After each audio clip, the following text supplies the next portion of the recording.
म्हाताऱ्या, जास्त माज आलाय का तुला? उगीच दुसऱ्यांच्या भानगडीत मध्ये मध्ये करतोस. खूप गमान केस मागे घे त्या देशमुखावरची, नाहीतर तुझं काही खरं नाही बघ. मी जरा वयाचा विचार करून सोबरच बोललो, नाहीतर डायरेक्ट कानाखाली वाजविण्यापासूनच सुरुवात व्हायची माझ्या कारवाईची. तू कोण रे?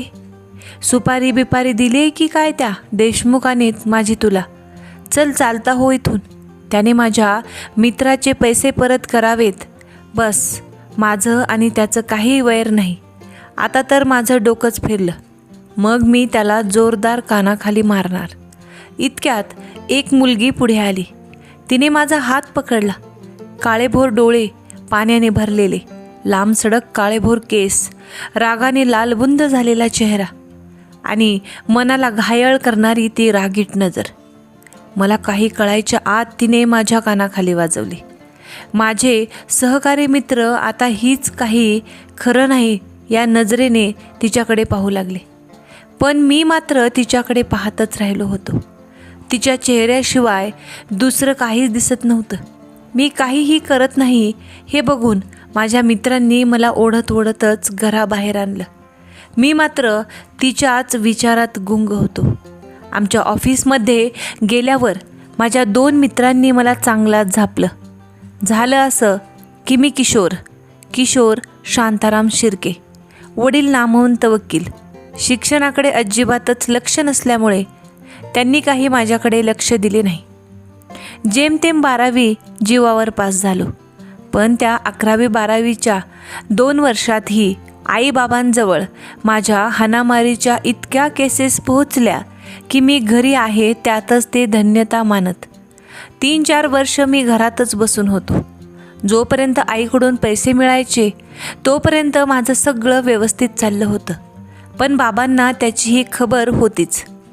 मला सुधारायचं म्हणून त्यांनी आईला सुद्धा आपल्याकडे करून घेतलं आणि माझा इन्कम सोर्स बंद झाला.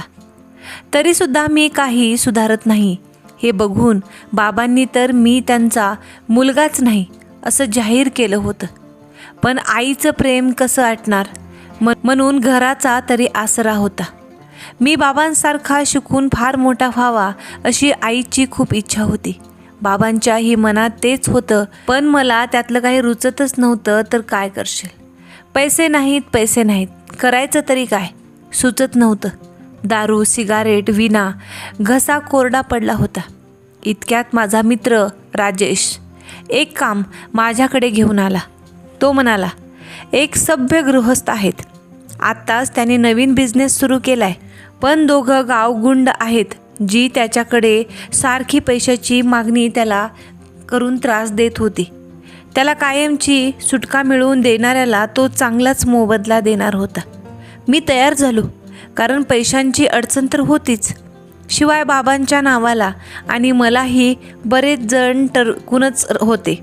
आणि मारामारीचं असलं तरी मी चांगलंच काम करत होतो. शिवाय एखाद्याला 2 कानाखाली वाजवल्या की परत त्या वाटेने ते जायचे नाहीत. त्यामुळे मस्त चाललं होतं आमचं. आणि मग रांगच लागली.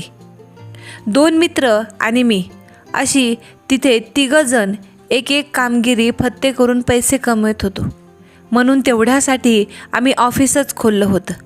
ऑफिसच्या बाजूलाच कॉलेज होतं. कॉलेजमधले सुद्धा बरेच मॅटर आम्ही सॉल्व केले होते. पैशांसाठी कुठलंही वाईट काम मी करत नव्हतो. पण तरीही तेवढ्या भागात मी गुंड म्हणूनच प्रसिद्ध होतो.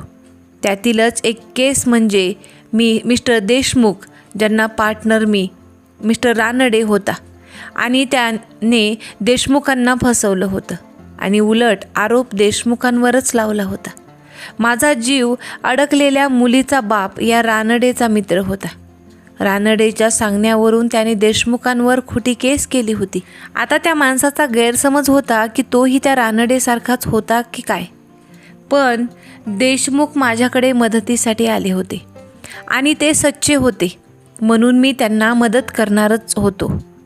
पण या सगळ्यात एक वाईट गोष्ट म्हणजे मुली-बिलीच्या भानगडीत कधीही न पडणारा मी, ज्याला एक मुलगी आवडली तर ती सुद्धा मला आता विलन समजणार. जायला प्रत्येक लव्ह स्टोरीत हिरोईनचा बाप असा खडूसच का असतो, जो दोघांच्या मध्ये येतो? अरे ओळख करून द्यायची राहिली. ती सुंदर मुलगी म्हणजे आरती.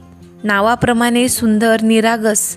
माझी इच्छा नसतानाही माझ्या वाढदिवसाच्या दिवशी आई मला मंदिरात घेऊन गेली होती आणि तेव्हा मला तिथे ती दिसली होती पहिल्यांदा. तिचा तो खडूस व्हिलन बाप सोबत होता की नाही माहीत नाही. लक्षच कोणाचं होतं. मंदिरात सगळ्यांना प्रसाद द्यायचा म्हणून तिने मलाही दिला. तीच काही माझ्याकडे लक्ष नव्हतं, पण माझं काही तिच्यावरून लक्ष हटत नव्हतं. त्यानंतर ती दिसावी म्हणून दर सोमवारी मी आईसोबत मंदिरात जायचो, पण ती काही दिसलीच नाही. ऑफिसमध्ये बसलेलो असताना एकदा दोनदा रस्त्याने जाताना दिसली. त्यामुळेच मला समजलं की त्याच कॉलेजमध्ये आहे. पण त्या खडूस फाळकेची ती मुलगी निघेल असं कधीच वाटलं नव्हतं. जयराज फाळके आणि ती आरती जयराज फाळके. तिने मला लगवलेल्या कानशिलीबद्दल मित्रांनी खूप चिडवलं. त्यांनी ही चुणूक लागली होतीच की मी तिच्या मागे आहे याची. मला तिच्याशी बोलायचं होतं, पण समोर जायची सुद्धा हिंमत होत नव्हती. थोड्याच दिवसात देशमुखचा प्रश्न आपोआपच सॉल्व्ह झाला. रानडेने दारूच्या नशेत फाळक्यांजवळ देशमुखला फसविल्याचे कबूल केले. त्यामुळे खडूस फाळक्याने केस मागे घेतली आणि देशमुखचे पैसेसुद्धा परत करायला लावले. देशमुखांचा प्रश्न सुटला होता, पण माझा प्रश्न काही सुटत नव्हता. तो खडूस काही मला नजरेसमोर धरेल असे वाटत नव्हते. त्याचं मला काहीच वाटत नव्हतं, पण तिचं काय? कॉलेज सुटलं की गाठावं का तिला? पण तिने परत माझं काही ऐकून न घेता कानाखाली मारली तर काय करावे? म्हणतात ना, जे व्हायचं ते होतंच. आम्हा दोघांची भेट होणारच होती, त्यामुळे ती झालीच. म्हणजे झालं काय, एक दिवस मी ऑफिसमध्ये बसलो होतो. कोणीतरी नॉक केलं. मी आत बोलावलं. बघतो तर समोर तीच, म्हणजे तिच्यासोबत तिची मैत्रीण होती. प्रॉब्लेम मैत्रिणीचाच होता, पण ती दिसल्यावर दुसरीकडे लक्ष जातेच कसलं. मी तिच्याकडे पाहत होतो. तिने माझ्याकडे त्याचं रागीट नजरेने पाहिलं आणि मान खाली घातली. मग तिची मैत्रीण बोलू लागली, एक काम होतं दादा तुझ्याकडे जायला. मला दादा म्हणाली. तिने म्हटलं तर ठीक आहे, पण तिचं बघून हिने पण दादा म्हटले तर माझ्या मनात शंका येऊन गेली. म्हणून मी पटकन म्हणालो, मला किशोर म्हणलंस तरी चालेल. सांग, काही काम आहे का? माझं नावच सांगितलं तिला. म्हणजे ही माझं नाव कळलं. अहो ते काय आहे ना, आम्ही ज्या रस्त्यातून येतो ना, तिथे ना रोज एक मुलगा उभा असतो. माझं नाव स्वाती आहे, त्यामुळे तो सारखा आम्ही तिथून जाईस्तोवर Swati Swati, I love you Swati असं ओरडत असतो. मी त्याला खूप वेळा रागात बोलली, पण त्याला फरक पडत नाही. आम्हाला कंटाळा आला या सगळ्यांचा. घरी सांगितलं तर मलाच कॉलेजमध्ये यायला बंदी घालतील, म्हणून तुझी मदत हवी होती. तुझ्याच कॉलेजमधला आहे का? नाही. कोण आहे मला माहीत नाही, पण तो रोज घरी जायच्या वेळेत तिथे उभा असतो. मला कधीपासून तुझ्याकडे यायचं होतं, पण ही आरतीसोबत यायलाच तयार नव्हती. मी एकटी कशी येऊ? आता मी जबरदस्ती ओढतच आणली. ओ, आरती नाव आहे तर. मला तेव्हाच पहिल्यांदा तिचं नाव कळले, पण तेव्हाच काही बोलायचे नाही असं ठरवलं मी. यांचा प्रश्न सॉल्व्ह झाला तर तिच्या मनाला थोडा तरी राग कमी होईल आणि त्यामुळे संधी होती तिच्या मनात हिरो होण्याची. या संधीचं सोनं करायचं मी ठरवलं. साहेब कोणीतरी आवाज दिला आणि मी भानावर आलो. ती आमच्या इथे काम करणारी रखमा होती. काय? मी म्हटलं. ती बाहेरच उभी होती, तरी ही डायरी आत लपवायची माझी घाई झाली. ताईंनी तुम्हाला जेवायला बोलवले, रखमा बाहेरूनच म्हणाली. येतो थोड्या वेळाने, तिला जेवून घ्यायला सांग, मी म्हणालो. तशी रखमा गेली. मी परत डायरी बाहेर काढली. आजचाच तो दिवस जेव्हा मी तिला पहिल्यांदा पाहिलं होतं, पण 25 वर्षापूर्वी. आमच्या भेटीचा तो पहिलाच दिवस, म्हणून मी ती जुनी डायरी वाचायला काढली होती. आता संधी चांगली होती तिच्याशी बोलण्याची. दुसऱ्या दिवशीसुद्धा मी त्यांना ऑफिसला यायला सांगितलं. आरतीच्या मैत्रिणीने त्याचं वर्णन केलं. कामगिरी आजच पार पडली तर मुली खुश झाल्या असत्या, पण त्यानंतर लगेच मला तिला पाहता आलं नसतं. म्हणून आजचा दिवस मी असाच टाईमपास करत घालवायचा ठरवला. सांगितलेल्याप्रमाणे त्या दोघी आजही माझ्या ऑफिसमध्ये आल्या होत्या. मी त्यांना बसण्यास सांगितलं. तेवढ्यात ती म्हणाली, नाही नको, राहू दे, तुम्ही पटकन सांगा काय ते आम्हाला. कॉलेजला जायचं आहे. ब्रेक फक्त 15 मिनिटांचाच असतो. आई शपथ, पहिल्यांदा मी तिचा आवाज ऐकला. किती गोड आवाज, अगदी तिच्याच सारखा. मी म्हणालो, हो, मला त्याला अगोदर पाहावयाचं. कोण आहे तो? आज तुम्ही घरी निघाल तेव्हा मला सांगायला या. मी हळूच तुमच्या मागे येईन, म्हणजे त्याला कळणार नाही. मग उद्या करायचे ते करतो मी. तिची मैत्रीण म्हणजे स्वाती म्हणाली, हो ठीक आहे, आम्ही येऊ. पण तिने काही वरती मान करून माझ्याकडे पाहिले नाही. त्या दोघी निघून गेल्या. मॅटर इतका काही सिरियस वाटत नव्हता मला, त्यामुळे मी निश्चिंत होतो. कोणी का असेना, अजूनपर्यंत तरी मला मारणारा माझ्या बापाव्यतिरिक्त सापडला नव्हता आमच्या गावात. आणि फक्त तो एक प्रसंग सोडून मी माझ्या मित्रांना मध्ये न घेता एकट्यानेच त्याचा प्रॉब्लेम सॉल्व करायचे ठरवले. कारण ते मला मध्ये नको होते. कारण तिच्यासमोर त्यांनी काही वायफळ बडबड केलेली मला चालणार नव्हती. मग या सगळ्याबद्दल मी त्यांना काही सांगितलंच नाही. कॉलेज सुटल्यावर ती आली, म्हणजे त्या दोघी आल्या. कसं आहे ना, लक्ष फक्त तिच्याचकडे जातं ना, त्यामुळे हा तर त्या दोघी आल्या. मी त्या गेल्यावर त्यांच्या मागोमाग गेलो. अर्ध्या रस्त्यात पोचल्यावर मी पाहिलं त्या मुलाला. अरे हा, याचा तर मला लगेच त्याच्या समोर जाऊन 2 कानाखाली वाजवायशा वाटल्या. आणि याचं पण मला आश्चर्य वाटलं की हिने मला कानाखाली वाजवताना कसलाही विचार केला नाही. मग याला का नाही देत लागावून? 2 जाऊ दे, ते काम मलाच करायचं असेल. आता त्याचं काही खरं नव्हतं, कारण मला तो माहीत होता. आई नेहमीप्रमाणे जेवण घेऊन आली. बाबा तिरसट नजरेने माझ्याकडे पाहत होते. जेव बाळा, तुझ्या आवडीची मटरची भाजी केली. आई नेहमीप्रमाणे म्हणाली. मटार किती महाग झालेत माहीत आहे का? बाबा रागात म्हणाले. मग देऊ का माझ्या जेवणाचे पैसे? मीही त्याच स्वरात उत्तर दिलं. हो हो, राजे जसे कमावूनच आणतात की नाही. कुठे जाता हो नोकरी करायला? पैसे कुठून येतात? तुम्हाला काही प्रॉब्लेम आहे का? प्रॉब्लेम असणारच. घर माझं आहे. माझे घर मी प्रामाणिकपणे मेहनतीने आणि कष्टाने बांधले आहे. त्यामुळे माझ्या घरात पैसा प्रामाणिकपणाचाच असला पाहिजे. मग मी कुठे खून दरोडे पाडतोय तेच तर बाकी आहे आता.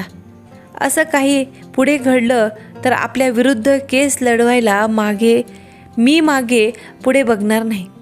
जेवू द्या हो आता त्याला. जेवणाच्या वेळी काय? आई बाबांना थांबवत म्हणाली. तूच डोक्यावर चढवून ठेवलंस त्याला. असं बोलून बाबा तिथून निघून गेले. आणि मी, नाही, माझं काही नाही. मला काहीच फरक पडत नव्हता. सवय झाली होती मला त्यांच्या बोलण्याची. त्यामुळे मी मस्त जेवलो आणि झोपलोसुद्धा आरामात. तिचा चेहरा डोळ्यासमोर होताच. मग तिच्याच स्वप्नात, कारण तिची इच्छा नसताना ही उद्या माझ्या ऑफिसमध्ये ती येणार होती. उद्या काहीही झालं तरी काम फत्ते करायलाच हवं होतं, कारण मी उद्या काम नाही केलं म्हणून त्या काही रोज येणार नव्हत्याच. तिला तर आजही यायचंच नसेल, पण नाईलाज त्या स्वातीसोबत यावं लागत होतं. हा स्वाती, ती मुलगी कामाची होती, कारण काहीही न विचारता मला आरतीविषयीची माहिती सहज तिच्याकडून मिळत होती. दुसऱ्या दिवशी मी ऑफिसमध्ये बसलो होतो. मला माझ्या जुन्या मित्रांचा कॉल आला होता. चायला तुमच्या साल्या कॉल पण करावासा वाटत नाही का? मी एका मागून एक शिव्या घालत होतो. म्हणजे ती आमच्या मित्रांची बोलण्याची स्टाईलच होती. पाहतो तर दारात ती आणि तिची मैत्रीण स्वाती टक लावून माझ्याकडे पाहत होत्या. त्या स्वातीने तर आज केला होता. मी पटकन फोन ठेवून दिला. परत तिच्यासमोर इमेज खराब. मी पण कायम दार बंद असतं ऑफिसचं, आजच कसं उघडं राहिलं? तिच्याकडे मी चोरून पाहिलं तर मी किती महानालायक गुंड आहे या आविर्भावाने ती माझ्याकडे पाहत होत असल्यासारखे मला वाटले. या ना, अरे तो माझा जुना मित्र, किती दिवसातून कॉल केलाय ना, त्यामुळे म्हणून हे असं. आरती म्हणाली. आज कशी काय बोलली काय माहीत, नेहमी काहीतरी चुकीचं झाल्यावरच बोलायचं असतं तिला. हो, नाही ते आपलं, आम्ही असंच बोलतो एकमेकांशी. मी अडखळतच म्हणालो. आम्ही घरी जायला निघालोय. स्वाती म्हणाली. हो, चला तुम्ही पुढे, मी येतोच मागून. आज मी बघतोच त्याला. त्या दोघी पुढे निघाल्या. तो तिथेच उभा होता. त्याने स्वातीला आवाज द्यायला सुरुवात केली, पण आज घाईघाईत पुढे जाण्याऐवजी त्या दोघी थांबल्या. तसं तो हो बोलायचा थांबला. मग मी त्याच्या समोर गेलो. मला पाहताच त्याची बाईक स्टार्ट करायची घाई झाली. मी जाऊन त्याची कॉलरच पकडली. काय रे, दीड शहाण पण कमी झालं नाही वाटतं अजून. त्रास देतोयस काय या पोरींना? अहो दादा, मी कुठे त्रास देतोय, मी फक्त इथे उभा होतो. हो का, मग आम्हाला काय वेळ लागले का तुझं नाव घ्यायला? स्वाती म्हणाली. हे बघ, परत इथे दिसलास त्या दिवशी जसा फोडला ना तुला, त्याच्यापेक्षाही डेंजर अवस्था करेन तुझी, समजलंस का? नाही, मी नाही परत कधीही असतं करणार. सॉरी स्वाती, ताई म्हणायचं दोघींनाही, समजलं ना? हो ताई, माफ कर, पुन्हा नाही असं होणार. चल निघ इथून. मी कॉलर रागातच सोडली तशी त्याने बाईक चालू केली आणि पसार झाला. तुम्हाला पाहूनच पळून जात होता तो. स्वाती फारच एक्सायटेड झाली. आता परत त्रास नाही देणार तुम्हाला तो. पण मला एक प्रश्न पडलाय, एकटाच होता ना तो? दोघींनी दोन कानाखाली वाजवल्या असत्या तरी परत रस्त्यात दिसला नसता तो. नको तेव्हा कसा हात चालतो? मी तिच्याकडे पाहत म्हणालो. तसं तिने लगेच माझ्याकडे पाहिले. बाबांनी सांगितलंय, अभ्यास म्हणजे अभ्यास. कॉलेजमधील मुलं आणि अशी ही गुंड यांच्या मागे लागायचं नाही, नाहीतर कॉलेज बंद. आरती तोऱ्यातच म्हणाली. हो ना, त्यामुळे आम्ही काही त्यांच्याकडे लक्ष देत नव्हतो. पण थँक्यू हां, तुमचे किती पैसे झाले? स्वाती म्हणाली. म्हणजे तुम्ही पैसे घेताना हे सगळं करायचे? स्वाती म्हणाली. नाही, इतक्या छोट्या गोष्टीचं काय? नाही, मला काही नको. मी म्हणालो. बरोबर आहे ना, मोठ्या मोठ्या सुपाऱ्यांचे पैसे घेत असाल ना, खून मारामारीच्या. आरती म्हणाली. हे बघा, मी काही खून मारामारी वगैरे करत नाही. जे माझ्याकडे मदत मागायला येतात त्यांची फक्त मदत करतो. आणि पैशाचं म्हणाल तर ज्यांची इच्छा त्यांना द्यायचे असतात म्हणून ते देतात. त्या दिवशी देखील सुद्धा माझा काही वाईट हेतू नव्हता. ते तुझ्या बापा म्हणजे तुमचे वडील मानायलाच तयार नाहीत म्हणून सवयीप्रमाणे हात चालला माझा, दुसरं काही नाही. मग जरा समोरच्याच ऐकून घ्यावं ना जरा. हे मी तुम्हाला बोलायला पाहिजे. तुम्ही ऐकलं का माझं? पण तेव्हा मी पुढे आले नसते तर तुम्ही माझ्या बाबांच्या. पण तुमचे बाबा चुकीच्या माणसांचीच बाजू घेत होते ना, ते कळलंय आता त्यांना. पण ते तुम्हाला कधीच माफ करणार नाहीत. माफी मागायचीच कोणाला आहे? मी सुद्धा वाकड्यात शिरून बोललो. मला माहीत होतं तिला राग येईल, पण तरीसुद्धा स्वभावच होता माझा. अरे तुम्ही काय अजून घेऊन बसलात? विसरा आता ते. आरती, कशाला तो विषय काढतेस? स्वाती म्हणाली. मग जायचे का घरी? झालं ना काम आपलं, चल. आरती म्हणाली. असं कसं? इतकी मदत केली आहे त्यांनी, साधा आईस्क्रीमही विचारू शकत नाही का आपण त्यांना? चला, आज मी तुम्हाला आईस्क्रीम पार्टी देते. स्वाती जरा जास्तच खुश होती. नाही, नको. कशाला नकोय मला. परत काही मदत लागली तर सांगा. चल स्वाती, नकोय त्यांना आईस्क्रीम. आणि तसं पण बाबांनी आपल्याला यांच्यासोबत पाहिलं ना तर मग काही खैर नाही आपली. ती म्हणाली. हो, जा तुम्ही, नकोय मला. मी म्हणालो. अगं त्यांना नकोय तर आपण जाऊ, चल ना. तुझं फेवरेट बटरस्कॉच खाऊया. माझ्या ज्ञानात आणखीन भर पडली. तिचं आवडतं ice cream butterscotch. Goes to Swati. And ice cream and credit तिच्यात ॲटिट्यूड